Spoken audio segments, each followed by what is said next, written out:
All MCQ ये वाला 140 question ये वाला था। नहीं नहीं, उसमें मैं आपको दिखा देता हूँ, 1 मिनट रुकिए। अभी आपको यहाँ पर ये वेबसाइट का इंटरफेस दिखाई दे रहा है। हाँ सर। टेस्ट में यस सर। जाएंगे, टेस्ट में जाएंगे, ये यहाँ पर है एमसीक्यू टेस्ट 3 नंबर का। Yes sir. इस पर क्लिक करा, करने के बाद आपको ये तो पहले से अपलोडेड हैं जो, तो वो आपको प्रैक्टिस करना ही करना है।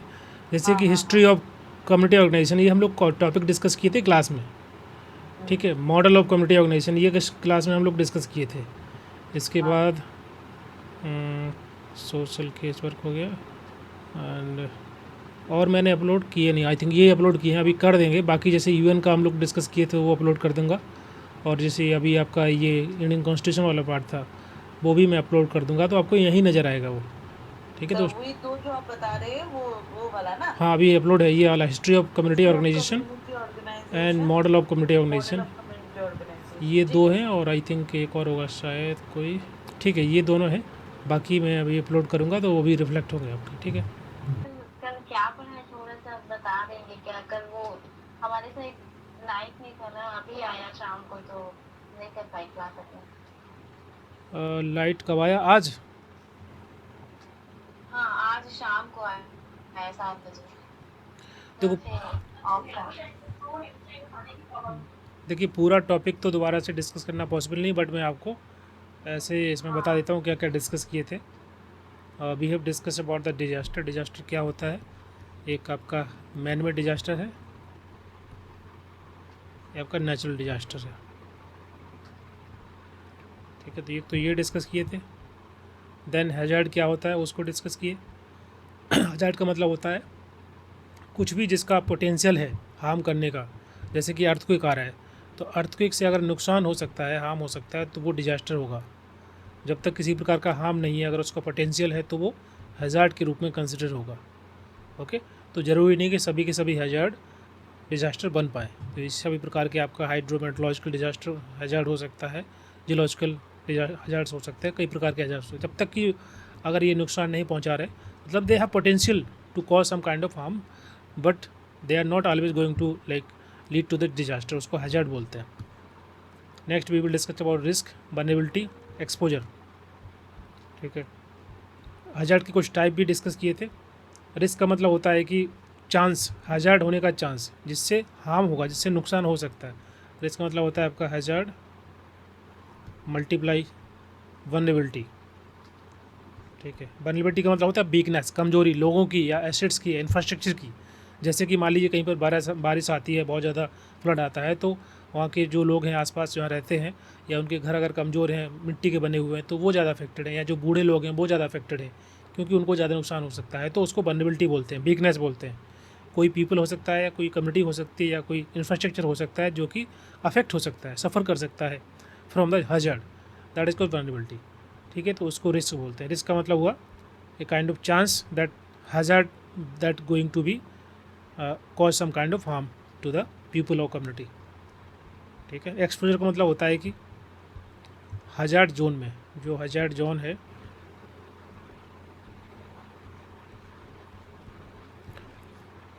लोकेशन, लोगों के, चाहे वो लोग हो सकते हैं, चाहे प्रॉपर्टी हो सकती है, उसकी लोकेशन अगर हजार्ड जोन में है तो उसका ज़्यादा एक्सपोजर है, वो ज़्यादा अफेक्ट हो सकता है। तो अगर ऐसा विलेज जो कि नदी के आसपास है, तो वो ज़्यादा एक्सपोज है to the hazard, to the vulnerability, उसको एक्सपोजर बोलते हैं। नेक्स्ट यहाँ पर कुछ फैक्टर्स थे, ये इसको आपको देख लेना है। पॉवर्टी है, पॉपुलेशन ग्रोथ है, ट्रांजिशन है, सोसाइटल, अगर सोसाइटी लगातार कंटिन्यूस ट्रांजिशन फेज़ में होती है, बदलाव के फेज़ में होती है, तो वो स्टेबल नहीं होती है। स्टेबल नहीं होगी तो ऑफकोर्स उस पर डिजास्टर का इम्पैक्ट पड़ेगा। और अर्बनाइजेशन, अनप्लान्ड अर्बनाइजेशन की वजह से भी, या लैक ऑफ अवेयरनेस इन्फॉर्मेशन से। नेक्स्ट था आपका क्लासिफिकेशन ऑफ डिजास्टर, जो हम डिस्कस कर चुके हैं, मैन मेड डिजास्टर और नेचुरल डिजास्टर। यहाँ पर हम लोग डिस्कस किए थे डिजास्टर मैनेजमेंट एक्ट के बारे में, कि जो 3 टियर जो आपका अथॉरिटी है, आपका नेशनल लेवल है, स्टेट लेवल और डिस्ट्रिक्ट लेवल। और इसको मैंने बताया था कि जो आपकी NEC है, नेशनल एग्जीक्यूटिव कमेटी है, जो कि नेशनल डिजास्टर मैनेजमेंट अथॉरिटी को देखती है, उसके द्वारा प्लानिंग की जाती है, कोऑर्डिनेशन किया जाता है। और स्टेट लेवल एग्जीक्यूटिव कमेटी जो होती है वो मैनेज करती है, और जो गाइडलाइंस दी जाती हैं नेशनल डिजास्टर अथॉरिटी के द्वारा उसको पालन करना, उसको इम्प्लीमेंट कराना at a district level. And NIDM research institute और NIRD ये NDRF टीम जो कि आपका मिनिस्ट्री ऑफ होम अफेयर के अंदर आता है। सो ये सभी डिस्कस कर चुके थे हम लोग। नेक्स्ट डिस्कस किया था disaster management cycle, pre disaster, post disaster. Pre में आपका आता है प्रिवेंशन, मिटिगेशन, प्रिपेयर्डनेस। ठीक है, प्रिवेंशन मिटिगेशन मतलब होता है कि जो डिजास्टर हो सकता है उसका जो इफेक्ट हो सकता है वो कम से कम हो, उसके लिए तैयारी करना पहले से। ओके, डिजास्टर होने के बाद ड्यूरिंग डिजास्टर फेज क्या क्या कर सकते हैं, कैसे कैसे जो हजार्ड है उसको हम मिनिमाइज़ कर सकते हैं, उसका जो इफेक्ट है कम कर सकते हैं। ओके, इसके लिए रेस्क्यू मिशन वगैरह या इमरजेंसी रिलीफ प्रोवाइड कराना तुरंत, वो आपका आफ्टर डिजास्टर इम्पैक्ट आएगा। देन आता है आपका रिकवरी और रिहेबिलिटेशन डेवलपमेंट। तो ये फेजेस हम लोग डिस्कस किए थे। इसका रिकॉर्डिंग ऑलरेडी है तो आप देख लेना, पूरा अपलोडेड है। ओके, एंड ये कुछ कॉन्फ्रेंसेस थी, Yokohama conference, Kobe and Sendai framework. So we have discuss all these thing. BBB concept important exam में आता है तो इसको आपको ध्यान रखना है। ये कुछ इंपॉर्टेंट इसकी वैरायटी एक्शंस थे संडे फ्रेमवर्क के एंड ग्लोबल टारगेट्स, ये भी हम लोग डिस्कस किए थे डिटेल में। तो जो लोग भी नहीं देख पाए क्लास कल वाला तो आप भी देख लेना। बस इतना हम लोग डिस्कस किए थे। क्लियर? इसमें किसी को डाउट तो नहीं था कोई? Thank you sir. ठीक है, चलिए क्वेश्चन देखिए और इसको सॉल्व करिए। क्या आंसर होगा? क्वेश्चन में लिखा हुआ है कि विच of the following statements define that disaster accurately, disaster को सही रूप से परिभाषित करता है, इनमें से कौन सा कथन है जो कि यहाँ लिखा हुआ है आपदा को सही रूप से परिभाषित करता है। पहला लिखा है कि sudden event causing large scale loss of life and property, ऐसा कोई भी अचानक घटना जो कि बड़े पैमाने पर लोगों के जीवन को या उनकी संपत्ति को नुकसान पहुंचाता है या पहुंचाता है, उसको हम डिजास्टर बोल सकते हैं, आपदा बोल सकते हैं क्या। दूसरा है a naturally occurring phenomena that does not affect human life, एक प्राकृतिक घटना जो मानव जीवन को प्रभावित नहीं करती है। An event that overwhelm local capacity and necessitate external aid, एक घटना जो स्थानीय क्षमताओं को पार कर जाती है और बाहरी सहायता की आवश्यकता होती है या हो सकती है। A slow economic decline in the area, उस पर्टिकुलर एरिया में जो है धीमी आर्थिक गिरावट। देखिए आर्थिक गिरावट का तो कोई लेना देना है नहीं डिजास्टर से, ऑफकोर्स उसका इम्पैक्ट होता है, लेकिन यहाँ पर पूछ रहे हैं कि डिजास्टर को सही रूप से डिफाइन क्या कर रहा है।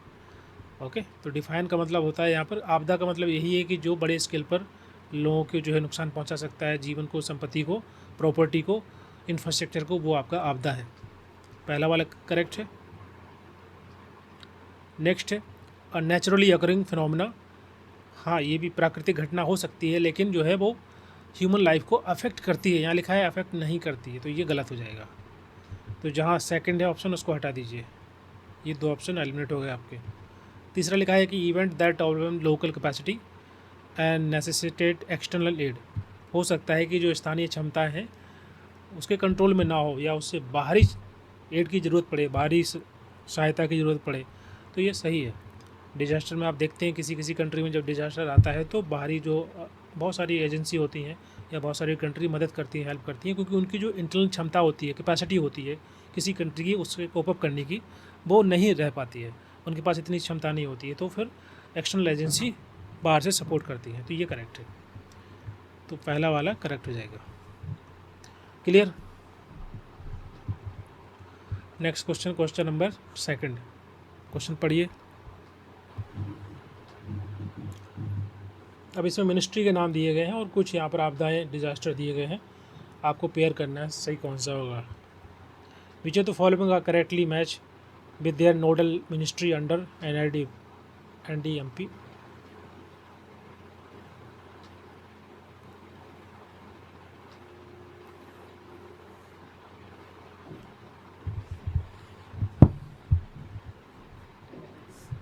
क्या होगा बताइए? NDMP का मतलब क्या होता है? National disaster management plan. अब सूखा अगर पड़ेगा तो सूखा भी एक डिजास्टर है, ये मिनिस्ट्री ऑफ एग्रीकल्चर के अंदर आएगा। एपिडेमिक्स महामारी अगर आती है तो ministry of health and family welfare. Earthquake आएगा तो मिनिस्ट्री ऑफ अर्थ साइंस। ये गलत है। या अर्थक्वेक अगर आता है तो वो मिनिस्ट्री ऑफ होम अफेयर।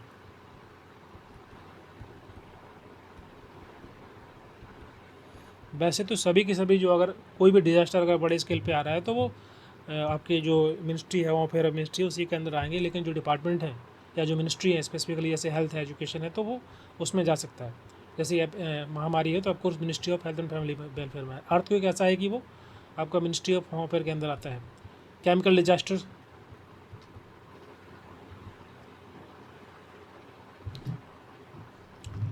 ये केमिकल डिजास्टर भी आपका मिनिस्ट्री ऑफ होम अफेयर के अंदर आ सकता है या मिनिस्ट्री ऑफ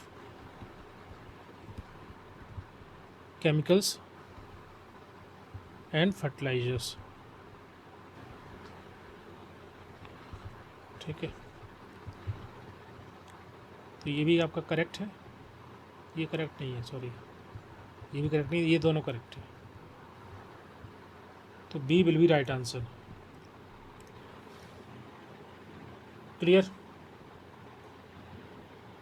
सर हाँ जी बोलिए। थर्ड पॉइंट नहीं होगा क्या सर? आठवीं नहीं, तो अर्थक्वेक आप अर्थ साइंस के अंदर नहीं आएगा, वो मिनिस्ट्री ऑफ होम अफेयर के अंदर आएगा।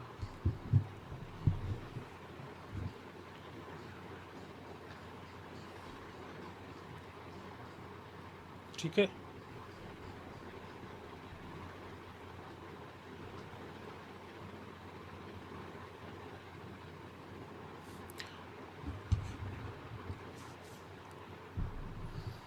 देखो उनके द्वारा गाइडलाइंस वगैरह तैयार की जाती हैं, बनाई जाती हैं, लेकिन जनरली जो अर्थक्वेक आता है वो मिनिस्ट्री ऑफ होम अफेयर ही देखती है।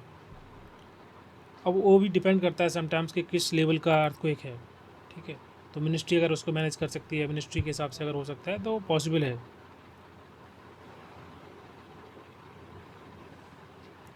ओके। Okay sir. तो आप सेकंड वाला मार्क कर सकते हैं। अब इसमें इतना क्लैरिटी मेंशन नहीं है किस टाइप का है, बट हाँ अगर इसी प्रकार का कोई भी डिजास्टर है तो वैसे जो बड़ी एजेंसी है सबसे ऊपर वो आपका मिनिस्ट्री ऑफ होम अफेयर है। उसके बाद जो डिफरेंट मिनिस्ट्री हैं वो भी उसको मैनेज कर सकती हैं। Next question, question number 3, which of the following are pre disaster intervention. हम लोग डिस्कस किए थे कल प्री डिजास्टर और पोस्ट डिजास्टर इंटरवेंशन, इनमें से कौन कौन से हैं।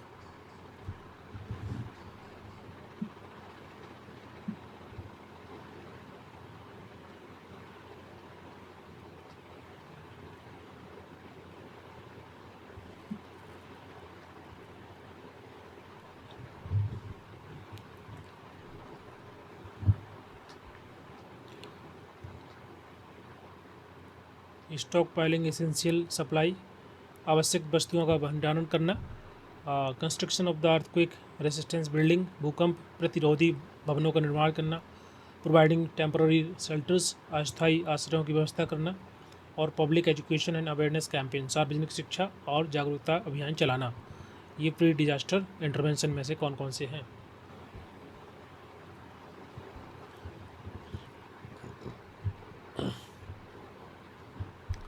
देखिए कल मैंने बताया था कि जो आपका पहला है, जैसे कि आवश्यक पहले से हम तैयारी करके रखते हैं कि क्या क्या चीज़ें हमको, और इन केस डिजास्टर आता है तो हम क्या क्या चीज़ें पहले से अरेंज करके रखेंगे। तो प्री डिजास्टर इंटरवेंशन के अंदर कुछ मेजर लिए जाते हैं सो दैट कि जो रिस्क है उसको हम कम कर पाएँ। ठीक है, डिजास्टर आने से पहले रिस्क को कम करने के लिए पहले से कुछ इंटरवेंशन किए जाते हैं कि पहले से सप्लाई इंश्योर करना। ठीक है, अर्थक्वेक रेसिस्टेंस बिल्डिंग क्रिएट करना, ये दोनों करेक्ट हैं। इसके बाद आता है आपको प्रोवाइडिंग टेम्पररी शेल्टर। ठीक है, शेल्टर तो हम बाद में प्रोवाइड करेंगे ना डिजास्टर के बाद, क्योंकि डिजास्टर आएगा तो फिर जो टेम्पररी शेल्टर है ये भी तो जाएंगे ना, ये भी तो डैमेज हो जाएंगे ना, तो ये तो हम बाद में प्रोवाइड करेंगे आफ्टर डिजास्टर। डिजास्टर आने के बाद ही तो हम टेम्पररी शेल्टर बनाते हैं और बाकी सप्लाई प्रोवाइड करते हैं। ठीक है, समझ में आ रहा है? ये नहीं होगा। और लोगों को अवेयर करना, जागरूक करना कैंपेन के माध्यम से, सो दैट कि जो डिजास्टर की वजह से जो ज़्यादा नुकसान हो सकता है, डैमेज जो हो सकता है, उसको हम कम से कम कर पाएँ, जो रिस्क है कम से कम रहे। ओके, ये आपका जो प्रोवाइडिंग टेम्परेरी शेल्टर है ये आपका रेस्पॉन्स एक्टिविटी है, मतलब आफ्टर डिजास्टर। ठीक है, प्रिवेंटिव मेजर नहीं है, पहले से नहीं बनाया जाता है। पहले से अगर फॉर एग्जांपल कहीं पर फ्लड आ रहा है या फिर मान लीजिए कहीं पर सुनामी आ रही है, तो आप पहले से अगर वहाँ पर शेल्टर बना के छोड़ देंगे तो वो भी अफेक्टेड होंगे, वो भी डैमेज हो जाएंगे ना। तो उसके बाद ही हम शेल्टर वगैरह बनाते हैं। तो तीसरा गलत है, पहला वाला करेक्ट हो जाएगा। Clear. Next question, question number 4। तो सर हाँ जी बोलिए, पूछिए कुछ। तो सुरक्षित जगह पे तो भी हम बना सकते हैं आपदा से पहले उनको ट्रांसफर करने के लिए। हाँ तो वो बात ठीक है, तो आप उसके लिए आपको टेम्प्रेरी शेल्टर नहीं बनाना है। जैसे इसमें लिखा है ना, construction of the earthquake resistant building, ये परमानेंट सोल्यूशन है ना। टेम्प्रेरी शेल्टर तो कुछ समय के लिए होता है, तो कुछ समय के लिए अगर हमको लोगों को इवैक्यूएट करना है तो हम दूसरी जगह ले जाएंगे ना उसको, तो वो टेम्प्रेरी शेल्टर नहीं कहलाएगा ना, वो तो परमानेंट प्लेस होगा। जैसे फॉर एग्जाम्पल किसी कोस्टल एरिया के अंदर साइक्लोन आने वाला है, ठीक है, तो लोगों को वहाँ से हम इवैक्यूएट करके और किसी जगह ले जाएंगे, किसी सिटी में ले जाएंगे या किसी ऐसी जगह ले जाएंगे जो कि वहाँ पर कम से कम इम्पैक्ट होने वाला है, डैमेज कम से कम होने वाला है, तो वो जगह परमानेंट होगी, वो टेम्पररी नहीं है ना। टेम्पररी तो हम वहाँ करते हैं जब डिजास्टर हो जाता है, जैसे कि फ्लड आ गया, फ्लड आने के बाद या अर्थक्वेक आने के बाद 2 दिन के बाद जब देखते हैं वहाँ पर बहुत सारा डैमेज हो गया है, रहने के लिए जगह नहीं है, कुछ नहीं है, तो फिर हम टेम्पररी शेल्टर प्रोवाइड करते हैं, व्यवस्था करते हैं। ठीक है, मेडिसिन प्रोवाइड करते हैं, शेल्टर प्रोवाइड करते हैं, फूड प्रोवाइड करते हैं। तो ये क्या है, आफ्टर डिजास्टर के बाद है। ठीक है, वो टेम्परेरी चीज़ें होती हैं रिस्पॉन्ड करने के लिए। जब घटना घट जाती है तो उस टाइम पे हम जो टेम्परेरी एक्टिविटी करते हैं वो कुछ समय के लिए होती है, सो दैट कि हम लोगों को जो है जो भी राहत है हम प्रोवाइड कर पाएँ उनको। क्लियर। और अगर वो और कहीं जा कर के रहते हैं या उनको वहाँ से एवैक्यूएट किया जाता है तो वो तो फिर एक ऐसी जगह होगी जो कि परमानेंट होगी। इसलिए यहाँ लिखा हुआ है construction of the earthquake resistance building, ऐसी बिल्डिंग बनाना जो कि भूकंप रोधी हो तो वो लोग वहाँ पर रह पाएँ। ये टेम्परेरी चीज़ नहीं, ये तो बन गया तो बन गया, हमेशा के लिए हो गया। फिर तो टेम्परेरी शेल्टर चीज़ें केवल कुछ समय के लिए प्रोवाइड की जाती हैं। इसलिए वहाँ लिखा था, आपने अगर देखा होगा, रिहेबिलिटेशन और डेवलपमेंट था, तो रिहैब का मतलब यही होता है। Next question, question number 4।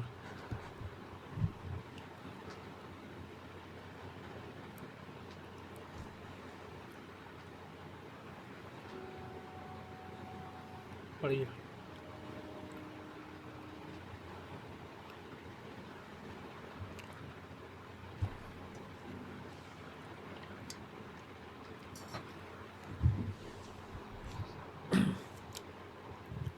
Which of the following reflect the goal of Sendai framework, इनमें से कौन सी जो है सैंडे फ्रेमवर्क के लक्ष्य को दर्शाते हैं और रिफ्लेक्ट करते हैं। रिड्यूस डिजास्टर मोर्टालिटी, आपदा में जो मृत्यु होती है उसको कम से कम होना चाहिए।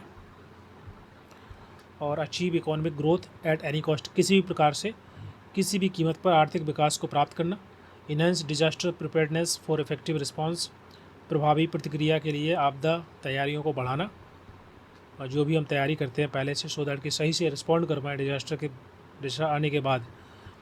ओके, तो उसको बेहतर करना, इनहेंस करना। और increase access to the weapons and defence tool और वीपन्स को बढ़ाना, हथियारों और रक्षा उपकरणों की बढ़ोतरी करना। तो ये तो होता है बार में, जब किसी प्रकार का युद्ध हो रहा होता है तो हम वीपन्स और डिफेंस टूल बढ़ाते हैं। ठीक है,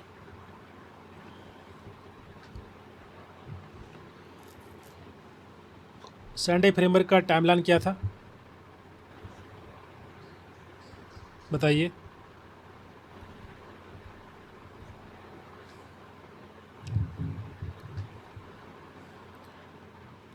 सॉरी सर, आप इसको रिपीट कीजिए। क्या बोल रहे हैं?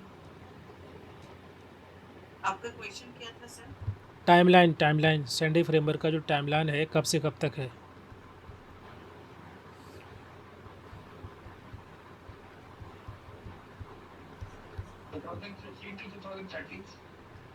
दो 2015 से लेके 2030 तक। ठीक है,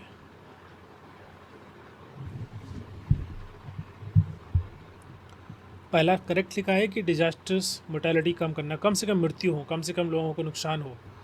ओके, ये पहला करेक्ट है। दूसरा है यहाँ पर अचीव इकोनॉमिक ग्रोथ, ये तो गलत है वैसे भी, कॉमन सेंस है कि अगर ऐसे प्रकार का इकोनॉमिक ग्रोथ को बढ़ाने के लिए ऐसा कोई फोकस नहीं है। नेक्स्ट है आपका enhance disaster preparedness for effective response, तैयारी बढ़ाना सो दैट कि सही तरीके से हम रिस्पॉन्ड कर पाएँ डिजास्टर के दौरान। DDR पे फोकस करना, डिजास्टर रिस्क रिडक्शन, DRR। तो ये दोनों करेक्ट हैं, पहला और तीसरा। Clear?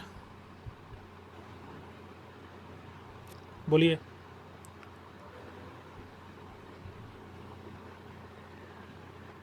Yes sir. Question number 5, which of the following, पढ़िए क्वेश्चन पढ़िए। अब ये क्वेश्चन वल्नरेबिलिटी को लेकर के है, डिजास्टर की असुरक्षा के तत्व हैं या उसके कमजोरी के तत्व कौन कौन से हैं। Lack of early warning system, प्रारंभिक चेतावनी प्रणाली की कमी होना, पॉवर्टी एंड सोशल एक्सक्लूजन, गरीबी और सामाजिक बहिष्करण का एक फैक्टर हो सकता है। हाई लिटरेसी रेट, उच्च साक्षरता दर, पुअर इंफ्रास्ट्रक्चर, खराब बुनियादी ढांचा, ये जो बेसिकली इंफ्रास्ट्रक्चर जो होता है वो खराब अगर है। वल्नरेबिलिटी बेसिकली वीकनेस को दिखाता है, कमजोरी को दिखाता है, जिससे कौन कौन से लोग अफेक्ट हो सकते हैं, चाहे वो लोग हैं, कम्युनिटी हो, इंडिविजुअल्स हो सकता है, एसेट्स हो सकते हैं, इंफ्रास्ट्रक्चर हो सकता है, वो सभी चीज़ें। पहला लिखा है कि लैक ऑफ अर्ली, बिल्कुल अगर पहले से चेतावनी प्रणाली नहीं बनी है तो ऑफ कोर्स ये काइंड ऑफ वल्नरेबिलिटी का साइन है, एलिमेंट ऑफ वल्नरेबिलिटी। ओके, पहला, जैसे कि अगर लोगों को हम अवेयर कर देते हैं, बता देते हैं, ट्रेनिंग दे देते हैं, उनको समझा देते हैं, तो ऑफ कोर्स उसका इम्पैक्ट कम होगा। लेकिन डिजास्टर डिस्कोर्स के अंदर वल्नरेबिलिटी की बात करेंगे तो अगर पहले से जो अर्ली वार्निंग सिस्टम नहीं बना हुआ है नहीं, तो वो एक अपने आप में वल्नरेबिलिटी का कारण है, एलिमेंट है। दूसरा है पॉवर्टी एंड सोशल एक्सक्लूजन, गरीबी और सामाजिक बहिष्करण, ये भी एक कारण होता है। क्यों होता है? क्योंकि गरीबी की वजह से लोगों के घर भी, अगर फॉर एग्जांपल ऐसा डिजास्टर है जिससे ज़्यादा इम्पैक्ट पड़ने वाला है हाउसेस पर, तो जो गरीब होंगे उनके घर भी उसी प्रकार के बने होते हैं, वो आसानी से जो है उन पे इम्पैक्ट पड़ जाता है किसी प्रकार के डिजास्टर का, चाहे बारिश हो बहुत ज़्यादा, या फ्लड आ रहे हो, अर्थक्वेक आ रहे हो, या किसी प्रकार का है, तो दुर्घटना ज़्यादा, सबसे ज़्यादा अफेक्टेड वही लोग होते हैं जो गरीब हैं, जो सामाजिक रूप से एक्सक्लूडेड है। हाई लिटरेसी रेट और पुअर इंफ्रास्ट्रक्चर, अगेन तो ये आपका पार्ट हो जाएगा। कोई भी कम्युनिटी हो सकती है, कोई लोग हो सकते हैं, या कोई इंफ्रास्ट्रक्चर हो सकता है, ये सभी के सभी आपके एलिमेंट हो सकते हैं किसके? वल्नरेबिलिटी के। ठीक है, हाई लिटरेसी रेट क्या हो सकता है बताइए।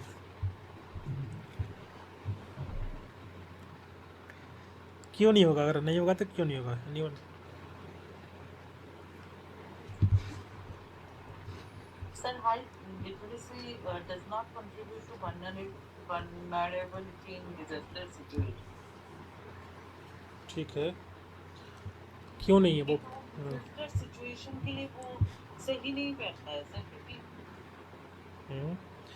यहाँ पर बोल रहे हैं कि एलिमेंट कौन सा? Element of vulnerability. वल्नरेबिलिटी का मतलब होता है काइंड ऑफ वीकनेस। तो वीकनेस की जो एलिमेंट क्या क्या हो सकते हैं? देखिए, हाई लिटरेसी रेट का मतलब ये भी हो सकता है, वैसे तो इतना ज़रूरी नहीं है कि हाई लिटरेसी रेट होने के बाद भी जो है वल्नरेबिलिटी हो सकती है, लेकिन अगर हम ऐसे देखें तो हाई लिटरेसी का मतलब हुआ कि वो इतने समझदार हैं, या इतने अवेयर होंगे, या इतने समझ सकते हैं चीज़ों को, क्या क्या प्रॉब्लम आ सकती है, डिजास्टर क्या क्या हो सकता है, तो अपने आप को तैयार कर सकते हैं, वो रेडी कर सकते हैं। ठीक है, इस वजह से उसको हम नहीं कंसिडर करेंगे वल्नरेबिलिटी का एलिमेंट। ओके, जैसे कि जो बहुत ज़्यादा गरीब हैं तो वो कम पढ़े लिखे भी होते हैं, जब तक उनको पूरा बताया नहीं समझाया जाए तो कम से कम वो जो है वो ज़्यादा अफेक्टेड हो जाते हैं। तो जो इंसान पढ़ा लिखा होगा, थोड़ा जागरूक होगा, समझदार होगा, अवेयर होगा, तो वो चीज़ों को समझ पाएगा, अंडरस्टैंड कर पाएगा और कोप अप कर सकता है आने वाले किसी प्रकार के डिजास्टर से। तो इस वजह से हम उसको कंसिडर नहीं कर रहे हैं as a element of weakness. ठीक है,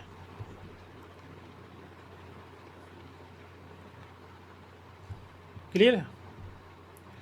अमित कुमार लिख रहे हैं inversely proportional to the high literacy rate. हाँ, वो तो एक ही बात है, कि वनरेबिलिटी जो है अगर इसको थोड़ा मैथमेटिकली देखें तो वनरेबिलिटी प्रोपोर्शनल टू आपका पॉवर्टी, ठीक है, सोशल एक्सक्लूजन ये भी हो गया, एल्डरली एज पीपल, चिल्ड्रन, ठीक है, और कच्चे घर, मड हाउसेस, ये सभी प्रोपोर्शनल होते हैं, मतलब ये सभी जैसे वनरेबिलिटी बढ़ती है। और आपका इन्वर्सली प्रोपोर्शनल मतलब हो गया 1/, तो जैसे कि लिटरेसी रेट है, अगर अच्छा होगा तो वनरेबिलिटी कम होगी। दूसरा आपका अर्ली वार्निंग सिस्टम अगर अच्छा होगा तो वनरेबिलिटी कम होगी। इंफ्रास्ट्रक्चर ऐसा बनाया गया है जो कि स्पेशली आपदा के लिए ही बनाया गया है, उसको रोकने के लिए, तो वो वनरेबिलिटी कम होगी। तो ऐसे करके समझ सकते हैं वो सभी कारक जिसकी वजह से वनरेबिलिटी बढ़ जाती है या कमजोरी का कारण होते हैं, वो सभी के सभी वनरेबिलिटी आ जाते हैं, एलिमेंट ऑफ वनरेबिलिटी। ठीक है, समझ में आ गया?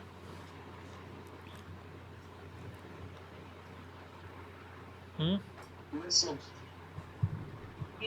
ठीक है, आंसर हो गया 1 to 4।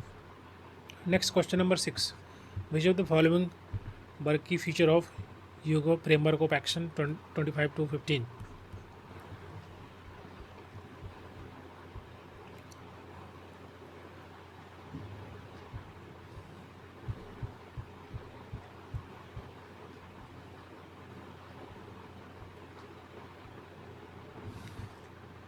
ह्यूगो फ्रेमवर्क कहाँ पूरा हुआ था बताइए, सिटी का नाम?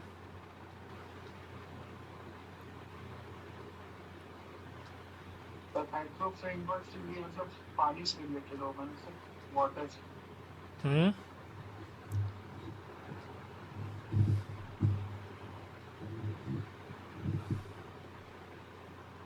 एनीवन, ये फ्रेमवर्क या ये कॉन्फ्रेंस कहाँ पर हुई थी, मतलब ये तैयार किया गया था ह्यूगो फ्रेमवर्क?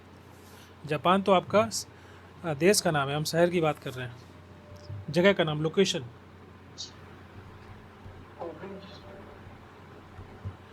बिल्कुल, Kobe Japan.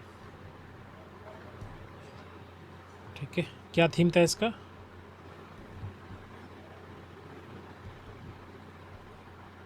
Building the resilience of nations and community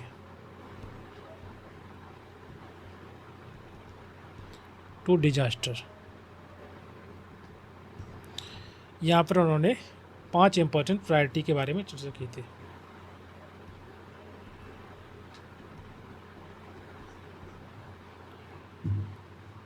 focus किस पे था? डीआरआर पे। डीआरआर का मतलब होता है डिजास्टर रिस्क रिडक्शन। इसका मतलब हुआ कि इसमें बात की गई थी डीआरआर की, कि डीआरआर को आपको जो भी कंट्री जो है इसका पालन करेंगी तो वो अपने जितने भी पॉलिसी हैं, गवर्नमेंट पॉलिसी होती है, चाहे वो आपका हेल्थ को लेकर के हो, ठीक है, एजुकेशन सेक्टर हो उसमें भी, या प्लानिंग है, अर्बन प्लानिंग है, उन सभी में इसका इम्प्लीमेंटेशन करेंगे सो दैट कि डिजास्टर का जो इम्पैक्ट है उसको हम समझ पाएँ, अंडरस्टैंड कर पाएँ, और कम से कम उसका रिस्क रहे। तो इसलिए हम लोग जो पढ़ते हैं वो बिकॉज ऑफ कि ये जो ह्यूगो फ्रेमवर्क एक्शन प्लान था उसमें ये गाइडलाइंस थी कि जो भी कंट्री फॉलो करेगी तो उसके उनको इनकरेज करना पड़ेगा डिजास्टर रिडक्शन को लेकर के, इसके बारे में अवेयर करना पड़ेगा। तो सभी पॉलिसी में, चाहे हेल्थ हो, एजुकेशन हो, इसलिए हम लोग पढ़ रहे होते हैं एजुकेशन में। बाकी डिफरेंट एनसीईआरटी में भी ये आपका है चैप्टर, ओके, सो दैट हम लोग अवेयर हों उस चीज़ को लेकर के। डीडीआर को नेशनल पॉलिसी में इम्प्लीमेंट करना, तो ये कुछ इम्पोर्टेंट प्रायोरिटीज़ थी, सिंपल भाषा में अगर बात करें। इसलिए हम लोग जो नेशनल डिजास्टर मैनेजमेंट अथॉरिटी है उसके बारे में, या जो डिजास्टर मैनेजमेंट प्लान है उसके बारे में पढ़ते हैं। क्या आंसर होगा? Making disaster risk reduction a priority, strengthening the institutional response system, promoting nuclear energy as a disaster response, building a culture of safety and resilience। Question number 6 का answer दीजिए। 2-3 ही आंसर हैं, सब लोग रिस्पॉन्ड करिए।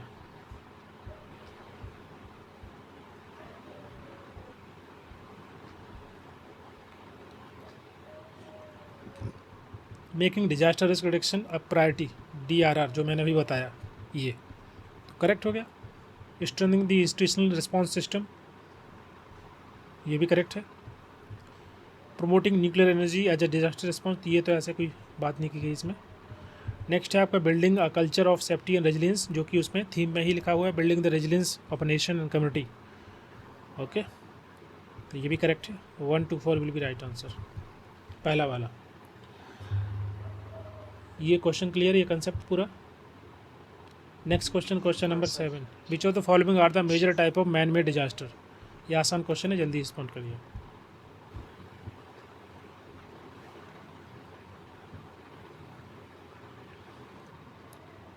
Oil spills, chemical leakage, earthquake, terrorist attack.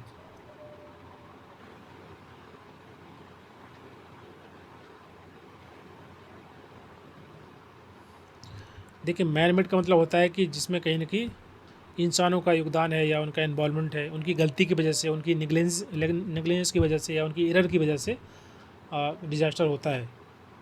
Okay, oil spill कर जाना ये भी आपका एक मैन मेड डिजास्टर है कि उनकी गलती से, इंसानों की नेग्लिजेंस से या उनकी एरर से ऐसा हो सकता है। या केमिकल लीकेज होना, ये भी होगा। अर्थक्वेक जो है आपका नेचुरल डिजास्टर है। ओके, तो ये नहीं होगा। टेररिस्ट अटैक तो ऑफकोर्स ये इंसानों के द्वारा ही किया गया, कुकर्म है।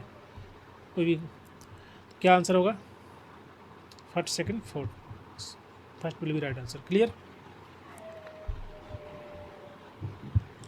इजी क्वेश्चन है। नेक्स्ट पे आप चलते हैं। Question number 8, which of the following are the examples of structure mitigation major.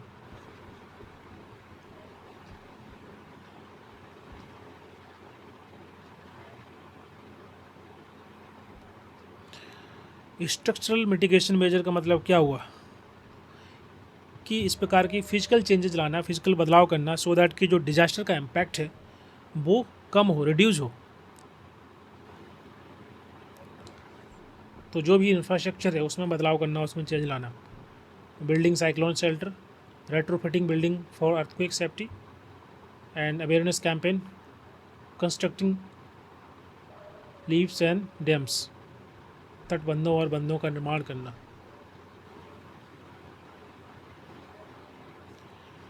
Leaves and dam, question number 8। Structure mitigation means change in the physical of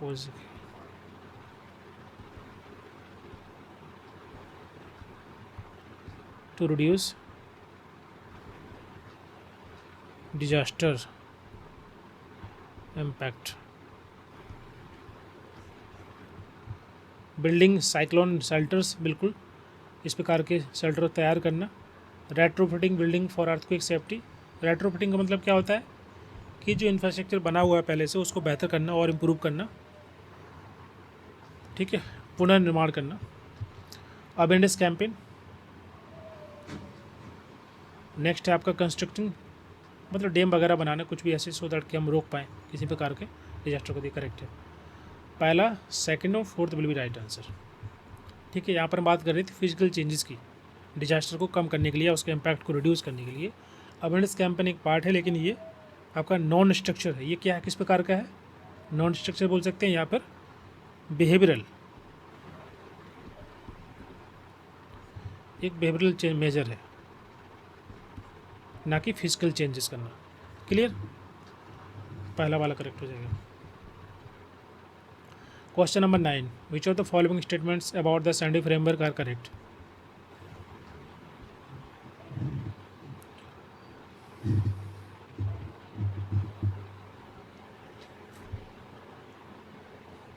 आप लोग जो है प्रीवियस ईयर क्वेश्चन लगाना शुरू करिए।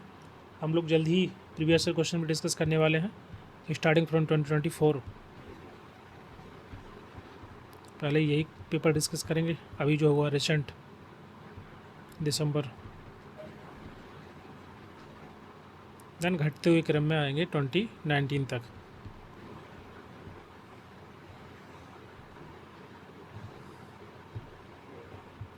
It replace the Yokohama strategy, इसके पहले Yokohama strategy हुई थी, अभी लोग डिस्कस किए जस्ट 2 क्वेश्चन पहले। It is a binding legal agreement, ये करेक्ट है क्या? It emphasise reduction disaster risk and losses, कम से कम जोखिम नुकसान हो उस पर जोर देना। And it include the build back better, triple B.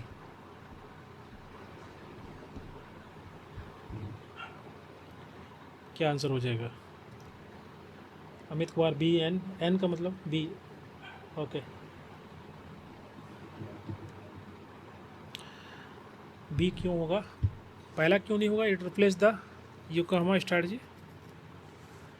Replace का मतलब ये नहीं है कि उसको हटा करके नया लाया गया, उसका जो टाइमलाइन था वो ख़त्म हो गया ना।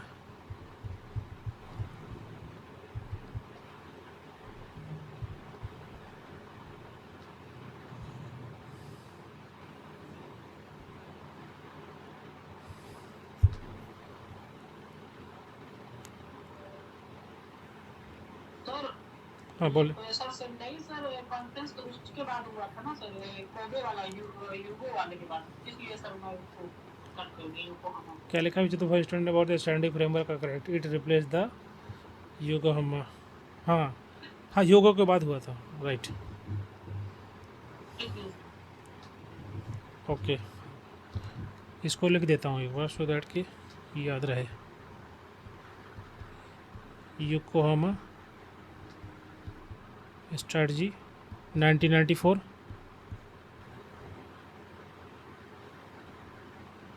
ओके, इसको और दूसरे नाम से भी जानते थे। किस नाम से? International decade for natural disaster reduction. Timeline 1990 से लेके 2000। ठीक है, मतलब इस कॉन्फ्रेंस में इसको अडॉप्ट किया गया था। ठीक है,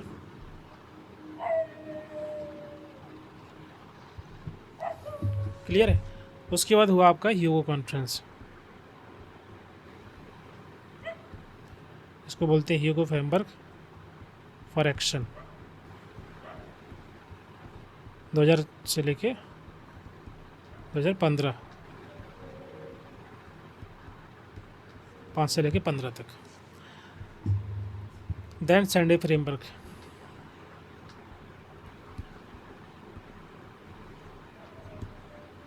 पंद्रह से 30 तक। क्लियर? तो आप देख लीजिए क्या क्या हो सकता है। It is a binding legal agreement.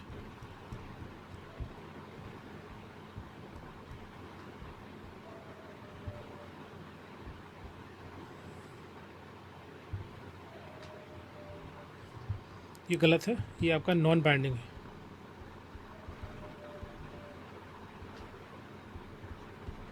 और लेकिन ये है कि ये बाइंडिंग एक्सेप्ट सभी कंट्री के द्वारा एक्सेप्टेड है, बट ये लीगली बाइंडिंग नहीं है। तो ये सेकंड वाला ऑप्शन तो होगा नहीं। तो मतलब ये ऑप्शन गया और ये ऑप्शन भी गया। और कौन सा? जब इसे ऑल ऑफ द का मतलब होता है कि दो, ये वाला कट जाएगा।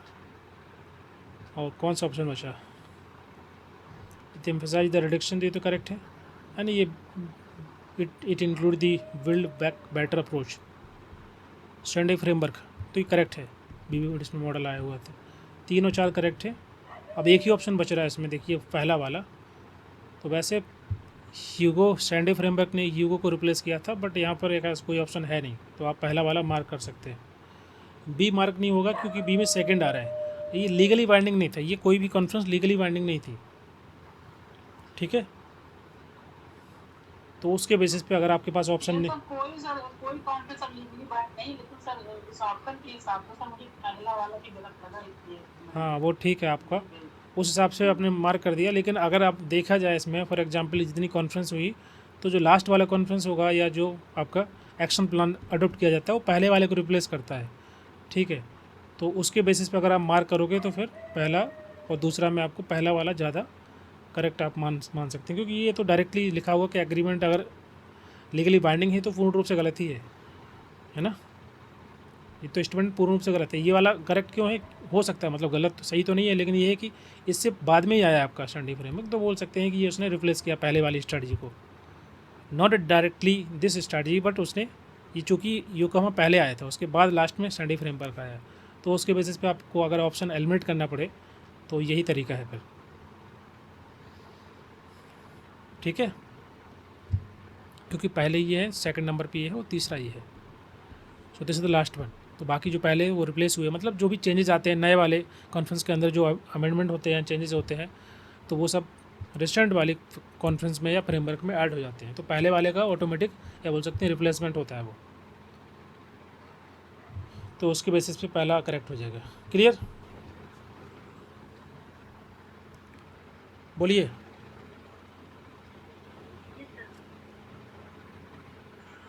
ये सब ठीक है। चलिए नेक्स्ट क्वेश्चन देखिए।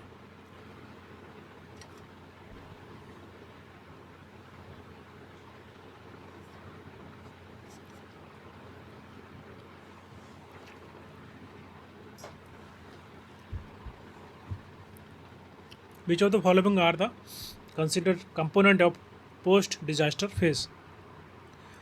पोस्ट डिजास्टर फेज़ के कौन कौन से कंपोनेंट यहाँ पर हैं? निम्नलिखित में से कौन सा आपदा चरण के घटक माने जाते हैं? बाद, तो इसका सही ट्रांसलेशन नहीं है, लेकिन हाँ डिजास्टर फेज़ के बाद वाला। Search and rescue operation, recovery, reconstruction, need assessment.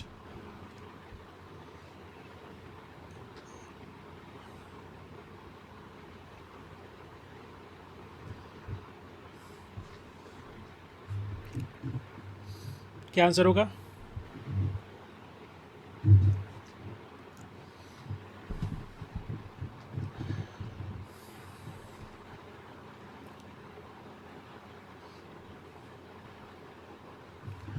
देखिए, सर्च और रेस्क्यू ऑपरेशन कब होता है? दो फेज हो रहा है आपका। एक तो प्री डिजास्टर हो गया, एक आपका पोस्ट हो गया, और एक हो गया आपका ड्यूरिंग।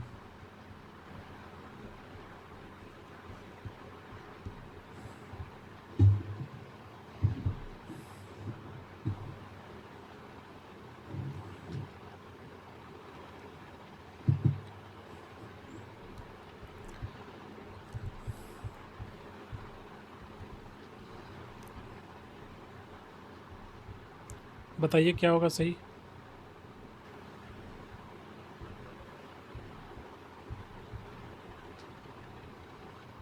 सबने मार्क किया है सर ऑप्शन मैंने ए डाला था, लेकिन ये डी होगा शायद। डी। क्यों होगा बताइए। क्योंकि सर पोस्ट डिजास्टर में सारा कुछ है, रिकवरी है आपका, फिर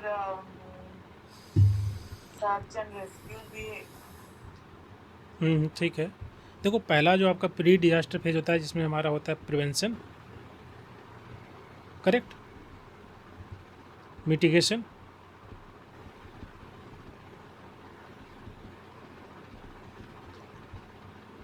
और प्रिपेयर्डनेस। क्लियर है? ये हम लोग कल डिस्कस किए थे। फिर आता है आपका ड्यूरिंग डिजास्टर फेज, इसको बोलते हैं रिस्पॉन्स, या इसको बोलते हैं इमीडिएट एक्ट, सो दैट कि हम जो लाइफ उस समय अफेक्टेड हैं वो उनको बचा पाएंगे। ठीक है, we can save the life और we can just reduce the impact harm. वो रिस्पॉन्स, जैसे कहीं पर अगर फ्लड आता है तो जो एनडीआरएफ टीम पहुंच जाती है वहाँ पर रेस्क्यू करने के लिए, बचाने के लिए, प्रोटेक्ट करने के लिए, वो क्या है? ड्यूरिंग डिजास्टर है। फिर आता है पोस्ट डिजास्टर। पोस्ट का मतलब होता है, यहाँ पर हमारा फोकस होता है लॉन्ग टर्म पर, रिकवरी पर। ये जो आपका रिस्पॉन्स है, ये आपका इमीडिएट या शॉर्ट टर्म होता है, शॉर्ट टर्म रिस्पॉन्स होता है। ये लॉन्ग टर्म रिकवरी फोकस करते हैं। तो रिकवरी हो गया, और क्या था? रिकंस्ट्रक्शन।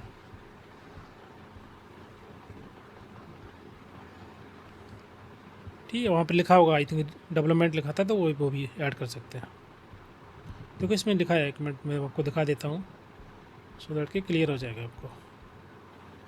देखो इसको देखो दोबारा से, ये आपका प्री डिजास्टर फेज़ है, prevention, mitigation, preparedness and disaster impact, ये पॉइंट जिसको बोलेंगे ड्यूरिंग डिजास्टर फेज, जिसको रिस्पॉन्स बोलते हैं, so that we can reduce the minimise the hazard effort create by the disaster, जैसे कि search and rescue operation, relief provide कराना। समझ में आ रहा है? ये ड्यूरिंग डिजास्टर होता है। और जो पोस्ट डिजास्टर होता है वो लॉन्ग टर्म के लिए होता है। ओके, मतलब कोर्स टेम्प्रेरी हम कुछ ना कुछ प्रोवाइड करेंगे, लेकिन ये भी देखेंगे जैसे कि डेवलपमेंट का मतलब हुआ कि फ्यूचर के लिए तैयारी करेंगे इस प्रकार की, फ्यूचर में दिक्कत ना हो, प्रॉब्लम ना हो, लॉन्ग टर्म रिकवरी करेंगे। और इमीडिएट तो हम कुछ ना कुछ हेल्प करते ही हैं, हाउसिंग वगैरह ग्रांट देना, मेडिकल प्रोवाइड कराना, वो सब चीज़ें होती हैं। ड्यूरिंग डिजास्टर का भी एक फेज़ होता है, उसको भी आपको ध्यान रखना है, जिसको हम रिस्पॉन्स फेज बोलते हैं, शॉर्ट टर्म या मिनिमम जो एफर्ट है इफेक्ट को कम करने के लिए।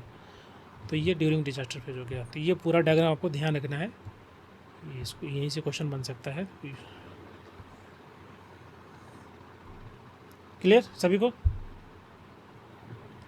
तो अब क्वेश्चन पे आते हैं हम लोग, क्वेश्चन नंबर 10। हाँ, तो search and rescue operations immediate किए जाते हैं जस्ट आफ्टर डिजास्टर, तो इसको हम नहीं कंसिडर करेंगे, ये पोस्ट डिजास्टर नहीं है, ये ड्यूरिंग डिजास्टर होता है, just after the hit of disaster. जैसे डिजास्टर हिट करेगा तुरंत सर्च एंड रेस्क्यू ऑपरेशंस होता है, तो पहला वाला करेक्ट हो जाएगा। Next question, question number 11, which of the following are the key goal of international cooperation in disaster management. आपदा प्रबंधन में अंतर्राष्ट्रीय सहयोग के प्रमुख लक्ष्य कौन से हैं?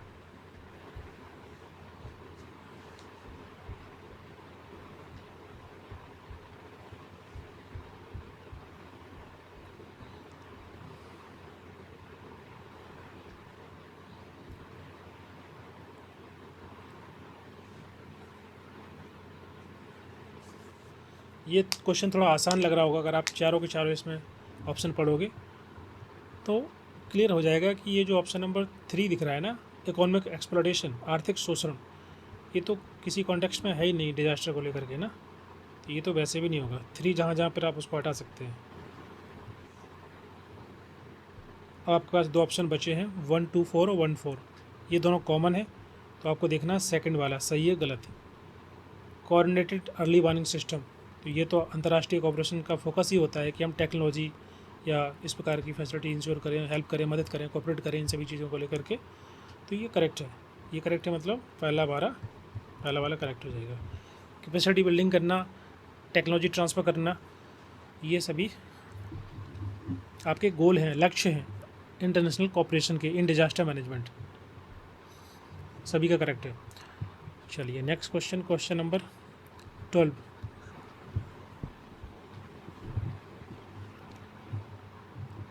विच of the following concepts are central to the disaster risk reduction.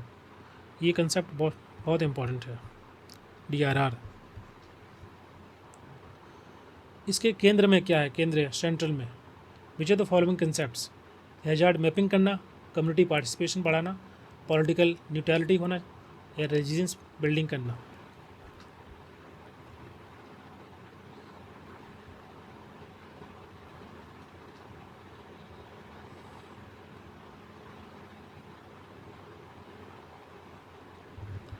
देखिए, हैजार्ड मैपिंग का मतलब होता है कि हम जो वनरेबल जोन है ना,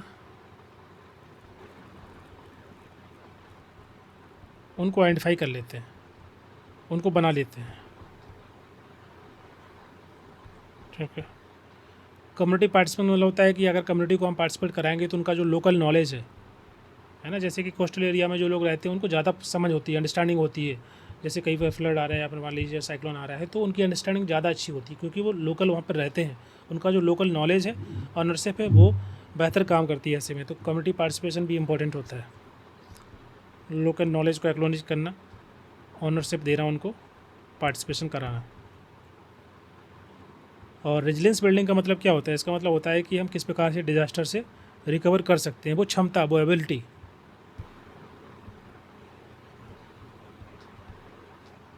recover from disaster. Political neutrality, ये किस लिए होता है, ये बेसिकली पॉलिटिकल एस्पेक्ट इसमें नहीं आएगा, क्योंकि ये तो आपका, अगर हम बात करें न्यूट्रलिटी होना चाहिए, तो जैसे कि डिजास्टर के दौरान आप अगर एड वगैरह प्रोवाइड करते हैं, गवर्नमेंट देती है, तो एड डिस्ट्रीब्यूशन में ये हेल्पफुल हो सकता है। लेकिन ये डिजास्टर रिस्क रिडक्शन का कोर एलिमेंट नहीं है, सेंट्रल नहीं होगा, बाकी चीज़ें हाँ होती हैं। ठीक है, ये आपका आ जाएगा पॉलिटिकल न्यूट्रलिटी, कि उस डिजास्टर से कैसे निपटना है, वो सभी चीज़ों में डिसीजन मेकिंग करना, वो सब चीज़ आएगा, लेकिन डिजास्टर रिस्क रिडक्शन के अंदर नहीं है। तो इसको हटा दीजिए, बाकी तीनों करेक्ट हो जाएंगे। Clear? Yes. Question number 13, which of the following statements define the hazard. यहाँ पर खतरे को परिभाषित करता है, कौन से खतरे?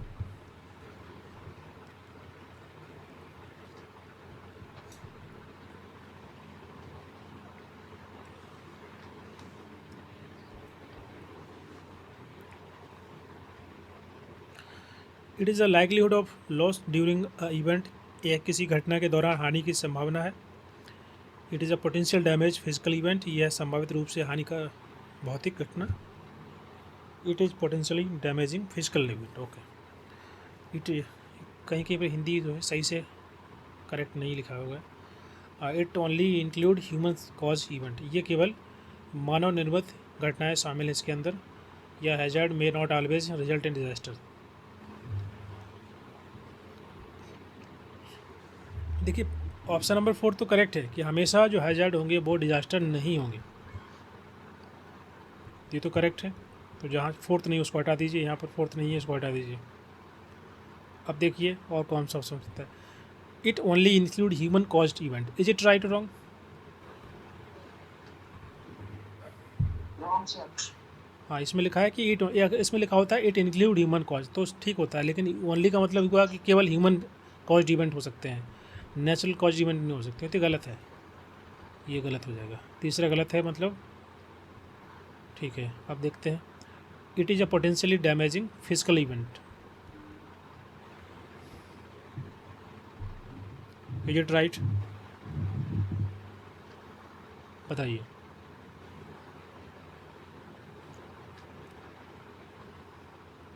हाँ, फिजिकल इवेंट हो सकता है, मतलब सेंटेंस थोड़ा सा ऐसे फ्रेम नहीं हुआ है। It is potentially damaging the physical event या घटना कुछ भी, तो ये ठीक है। नेक्स्ट है आपका, it is a likelihood of loss during an event, किसी घटना के दौरान हानि की संभावना है। तो हज़ार्ड का मतलब यही होता है। हज़ार्ड का मतलब क्या होता है? Potential damage.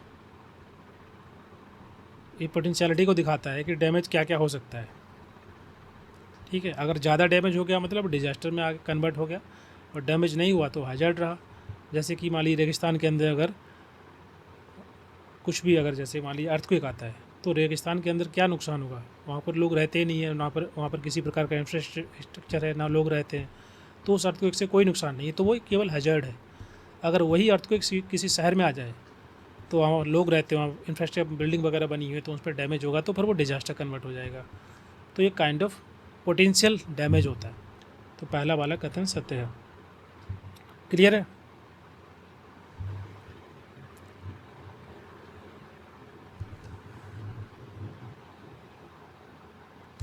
बताइए।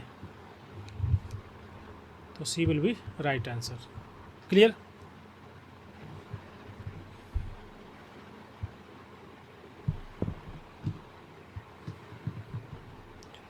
बोलिए। चलिए, question number 14, which of the following Yes, sir. Are the tools of social work use in disaster management, disaster intervention. From the social work perspective आपको बताना है कि डिजास्टर इंटरवेंशन में सोशल वर्कर क्या क्या टूल्स यूज़ कर सकते हैं।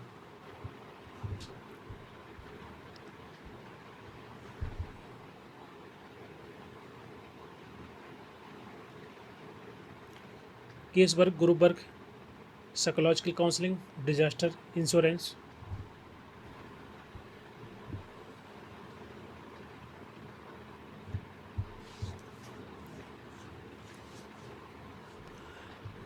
देखिए, ये तो टूल हमने पढ़े हैं, मेथड हैं, ये आपके social case work, social group work, दोनों की दोनों, और फिर साइकोलॉजिकल काउंसलिंग देना भी सोशल वर्क का काम होता है। जो काउंसलर होते हैं, मेडिकल काउंसलर, वो सभी मनोवैज्ञानिक परामर्श देते हैं। तो ये तीनों करेक्ट हैं। और डिजास्टर इंश्योरेंस, आपदा बीमा, ये काम किसका है? एक फाइनेंशियल मैकेनिज्म है, इंश्योरेंस सोशल वर्कर नहीं करते ना, वो हेल्प कर सकते हैं, मदद कर सकते हैं व्यक्ति को इंश्योरेंस प्रोवाइड करने में, एज ए मीडिएटर की तरह काम कर सकते हैं। ओके, एजेंसी से कांटेक्ट कर सकते हैं, लेकिन वो उनका काम ये नहीं होता। यहाँ लिखा है tool, social work that will use in disaster intervention. तो टूल, हमारे जो टूल हैं वो केस वर्क है, ग्रुप वर्क है, साइकोलॉजिकल काउंसलिंग है। क्लियर है? डिजास्टर इंश्योरेंस टूल नहीं है आपके लिए, एज ए सोशल वर्कर आपके लिए वो टूल नहीं है। आप इंटरवेंशन के माध्यम से हेल्प कर सकते हैं किसी भी इंडिविजुअल जो कि अफेक्टेड है डिजास्टर से, उसको डिजास्टर इंश्योरेंस मिल पाए। तो वो भी आपको वो टूल नहीं है, वो आपका सिंपल ये 3 टूल हैं। क्लियर? जिसने भी डी मार्क किया है आप उसको थोड़ा करेक्ट कर लीजिए।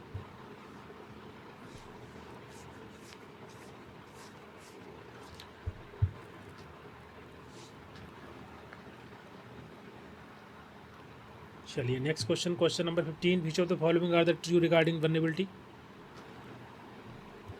अगेन रिपीट क्वेश्चन हो रहा है, थोड़ा सा कंसेप्ट वही है, बस क्वेश्चन चेंज कर दिया है। जल्दी से आंसर दीजिए।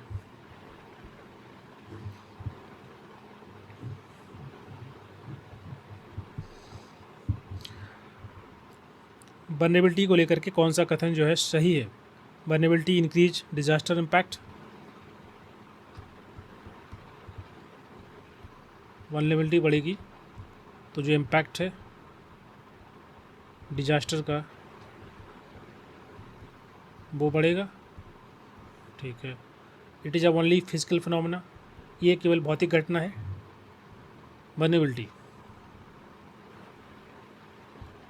क्या सही है?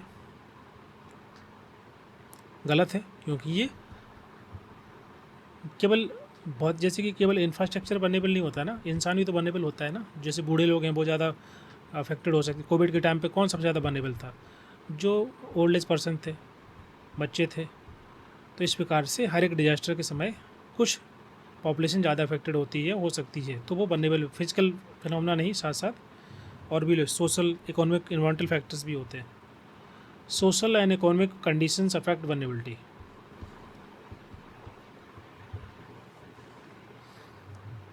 हाँ, ये ठीक है कि सामाजिक और आर्थिक कंडीशन भी, अगर लोग गरीब हैं तो वो ज़्यादा अफेक्टेड हैं, जिनके घर नहीं है, कच्चे घर बने हैं, तो फ्लड आता है तो वो ज़्यादा वल्नरेबल होते हैं। तो ये करेक्ट लिखा है। Vulnerability is the same across all the population. सभी लोगों के लिए समान वल्नरेबिलिटी होती है, ऐसा नहीं है। जैसे कि मैंने यहाँ पर बताया कि जो लोग पुअर हैं वो ज़्यादा अफेक्टेड होंगे, जो बूढ़े लोग हैं वो ज़्यादा अफेक्टेड होंगे, या जो बच्चे हैं वो ज़्यादा अफेक्टेड होंगे, इस प्रकार से। तो इस सभी के सभी लिए बराबर नहीं है, ये गलत हो जाएगा। तो पहला और तीसरा करेक्ट। क्वेश्चन नंबर 15 क्लियर सभी को? Question number 16, which of the following are considered psychological impacts of disaster. किसको आप मान सकते हैं कि ये साइकोलॉजिकल, मनोवैज्ञानिक प्रभाव माने जा सकते हैं आपदाओं के? PTSD, substance abuse, improved community bonding, depression and anxiety. Disaster से क्या क्या होता है, क्या साइकोलॉजिकल इम्पैक्ट होता है?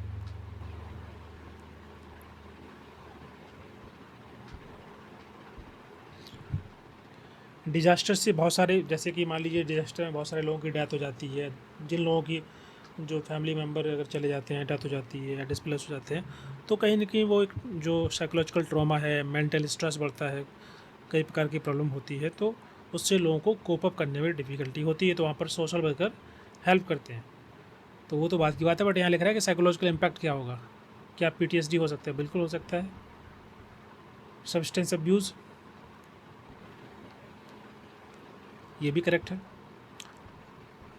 ना। कोप अप करने के लिए कभी कभी लोग जो है ये मादक द्रव्य का सेवन करते हैं, ड्रग हुआ या लिकर हुआ, शराब, ये सभी चीज़ें लोग पीते हैं। तो ये भी हो सकता है। इम्पैक्ट तो बिल्कुल हो सकता है। इम्प्रूव्ड कम्युनिटी बॉन्डिंग बढ़ती है। डिप्रेशन, एंजाइटी, बाकी के अदर मेंटल जो डिसऑर्डर हैं वो भी हो सकते हैं। So option number first will be right answer. Community bonding बढ़ती तो नहीं है, क्योंकि जैसे मान लीजिए लोग डिस्प्लेस हो जाएंगे तो बॉन्डिंग तो कम हो जाएगी। जैसे अगर बहुत सारे लोगों की डेथ हो गई, बहुत सारे लोग अफेक्टेड हो गए, इस जगह से दूसरी जगह चले गए, तो अब कहीं ना कहीं जो है अलग अलग हो गए, तो फिर वो बॉन्डिंग उतनी नहीं होती है, कम हो जाती है। तो पहला, दूसरा और fourth will be right answer. Question number 17, which of the following interventions are classified under pre disaster strategy. आपको बताना है कौन सा पूर्व आपदा रणनीतियों के अंतर्गत आते हैं intervention. Awareness generation, risk assessment, trauma counselling, emergency drill.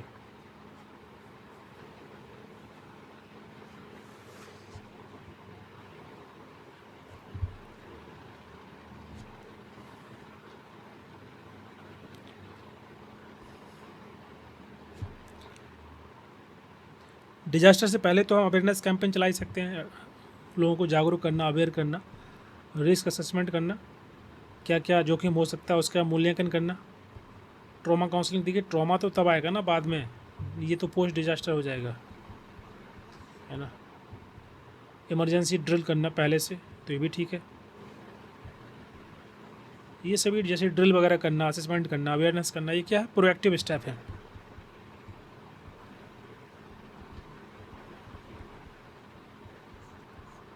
ठीक है, ये बिफोर डिजास्टर होते हैं,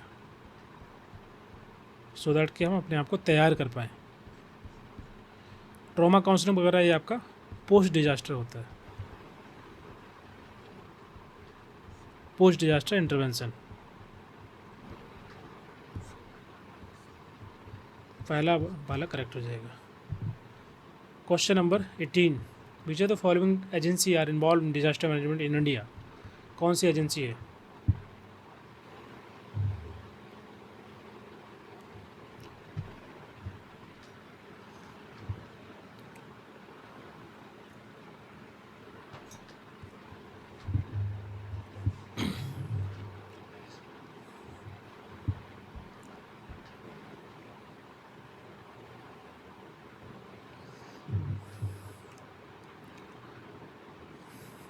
देखिए इंडिया के अंदर इंडिया की जो एजेंसी हैं, जैसे कि जो नेशनल अथॉरिटी है एनडीएमए है, ये भी रहता है।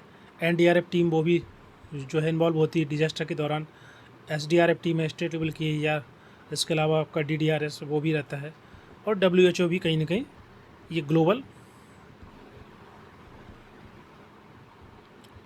हेल्थ सपोर्ट प्रोवाइड करते हैं ड्यूरिंग डिजास्टर। ठीक है, तो इसका भी काम होता है, ये इंडिया में भी काम करते, दुनिया भर में काम करते हैं। तो ये चारों करेक्ट हो जाएंगे। D will be right answer. यहाँ लिख रहे हैं कौन सी एजेंसी इन्वॉल्व है, ऐसा नहीं लिखा है कि केवल इंडिया में कौन सी एजेंसी है।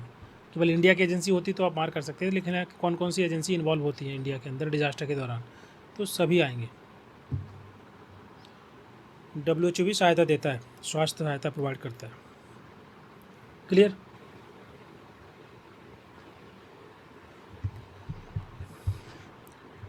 चलिए next question, question number 19, which of the following are essential component of community based disaster management.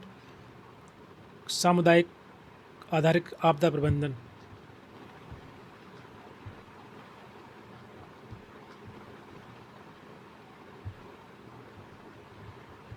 Local leadership, resource mapping, exclusion of vulnerable group और capacity building. Local leadership buildup करना,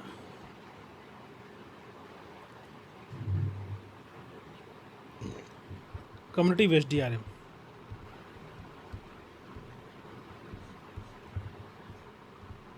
ये basically focus करता है inclusion पर, local leadership पर। Inclusion का मतलब हुआ कि उसमें सभी लोगों को, सभी की भागीदारी हो। कम्युनिटी के अंदर जितने भी लोग रहते हैं और diverse group, diverse religious group लोग, डिफरेंट एज ग्रुप के हों, सभी लोगों की भागीदारी हो, रिप्रेजेंटेशन हो। They should be also part of the community based disaster management plan. तो एक इंक्लूजन फोकस होता है, लोकल लीडरशिप, उसी में से कोई लीडर होगा। ठीक है, मैपिंग करना कि जो भी हमारे पास अवेलेबल रिसोर्सेज हैं उनकी मैपिंग करना कि कहाँ पर क्या ज़रूरत है, किस प्रकार से मैनेज करना है। और कैपेसिटी बिल्डिंग करना, नॉलेज प्रोवाइड कराना, इंटरवेंशन करना किस प्रकार से। ठीक है, जागरूक करना, नॉलेज देना, ये सभी चीज़ CBDRM में आता है, कम्युनिटी बेस्ड DRM। ये नहीं होगा तीसरा नंबर का, क्योंकि ये एक्सक्लूजन लिखा है, हमारा फोकस होता है इंक्लूजन पर। ठीक है, एक्सक्लूजन नहीं होगा। सो ऑप्शन नंबर पहला, सेकंड, फोर्थ कहाँ पर है? पहला वाला करेक्ट होगा।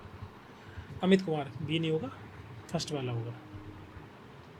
यहाँ लिख रहे हैं कौन से एसेंशियल कंपोनेंट हैं अगर हम कम्युनिटी बेस्ड डिजास्टर मैनेजमेंट करेंगे। इवन किसी प्रकार का भी कोई भी कम्युनिटी बेस्ड ऑर्गेनाइजेशन होती है ना, ये तो पढ़ा होगा आपने, कम्युनिटी बेस्ड ऑर्गेनाइजेशन, इसमें फोकस ही हमारा होता है इंक्लूजन पर, कि कम्युनिटी, इसका फोकस होता है पार्टिसिपेटरी गवर्नेंस या सिटीजन सेंट्रिक गवर्नेंस, जहाँ पर वो लोग जो कम्युनिटी के लोग हैं वो खुद ही उसको मैनेज करेंगे, रोल उन्हीं का होगा। तो लीडरशिप रोल उसी में से होगी और सबकी भागीदारी होगी, सबका रिप्रेजेंटेशन होगा, सबका इंक्लूजन होगा। क्लियर? तो ये एक्सक्लूजन तो हो ही नहीं सकता, ये तो गलत हो गया। ठीक है, तो ये ऑप्शन तो वैसे आपका एलिमिनेट हो गया था, तो आसानी से आंसर लगा सकते थे। Clear to all?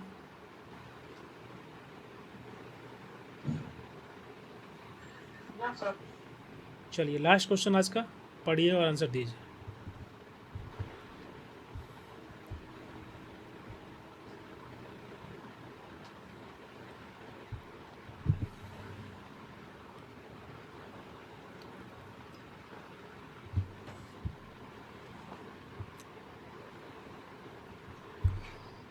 क्या क्या ग्लोबल टारगेट मैंने मेंशन किए थे उसमें 2030 तक स्टैंडर्ड फ्रेमवर्क के अंदर?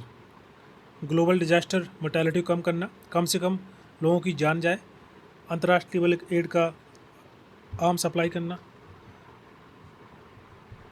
Substantially reduce disaster damage to the critical infrastructure, जो भी महत्वपूर्ण हमारे इंफ्रास्ट्रक्चर हैं उसको कम से कम नुकसान हो, जैसे कि क्रिटिकल में आपका हेल्थ इंफ्रास्ट्रक्चर आ गया, स्कूल्स आ गए, रोड कनेक्टिविटी है, ये सब क्रिटिकल इंफ्रास्ट्रक्चर होता है। Increase availability of early warning system, early warning system को मजबूत बनाना है, उपलब्ध कराना, ये भी इम्पॉर्टेंट है, ये भी इम्पॉर्टेंट है। और पहला वाला है करेक्ट है, कम से कम लोगों की मृत्यु हो, ये फोकस रहना चाहिए। तो पहला, तीसरा और चौथा will be right answer. Clear सभी को? इसमें किसी को कोई डाउट इस टॉपिक में?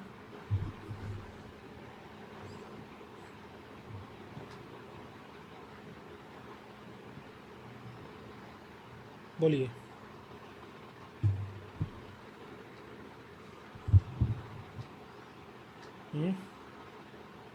हेलो, आवाज़ आ रही है मेरी? ठीक है, तो ओके, अगर कोई डाउट है तो आप पूछ सकते हैं इसमें और इस टॉपिक में, देन हम लोग क्लास को एंड करेंगे। और हम लोग क्वेश्चन डिस्कस कर चुके हैं। जो लोग वीडियो नहीं देखे हैं पहले वाला, आप लोग उसको एक बार देख लेना। और अभी भी किसी को डाउट, कल का वीडियो आपने अपलोड नहीं किया ना अभी तक? अभी किया था शाम को, अभी 1-2 घंटे पहले किया है जस्ट, तो अभी शायद अभी दिख रहा होगा। एक्चुअली क्या होता है कि फाइल बड़ी होती है, तो अपलोड होने के बाद भी बहुत टाइम के बाद प्रोसेस होके रिफ्लेक्ट होता है इसमें एप्लीकेशन के अंदर, तो अभी आप देखेंगे तो शायद दिख जाएगा। हाँ सर, अभी दिखाई दे रहा है। हाँ, वो थोड़ा टाइम लगता है उसमें। ओके, तो उसको देख लेना। बाकी बात ये क्वेश्चन वगैरह एक बार दोबारा देख सकते हैं, जिन लोगों को समझ में नहीं आए होंगे रिपीट करके देख लेना, और स्पीड बढ़ा करके, उसमें स्पीड बढ़ाने का ऑप्शन होता है वीडियो में, सो दैट कि जल्दी कम टाइम में पूरा वीडियो देख पाएंगे। ओके, नेक्स्ट क्लास में हम लोग डिस्कस करेंगे कोई नया टॉपिक, और इसके बाद साथ साथ हम लोग प्रीवियस ईयर क्वेश्चन स्टार्ट करेंगे 2024 का। तो आप लोग क्वेश्चन सॉल्व करिए। मॉक टेस्ट मैंने अपलोड कर दिए हैं सभी, ये जितने क्वेश्चन पेपर हैं सभी मॉक टेस्ट फॉर्म में हैं, तो उससे यहाँ से आप प्रैक्टिस कर सकते हैं। Okay okay sir. चलिए, तो आज की क्लास हम लोग यही एंड करते हैं। Good night everybody. Good night sir. Good night sir. Good night to all.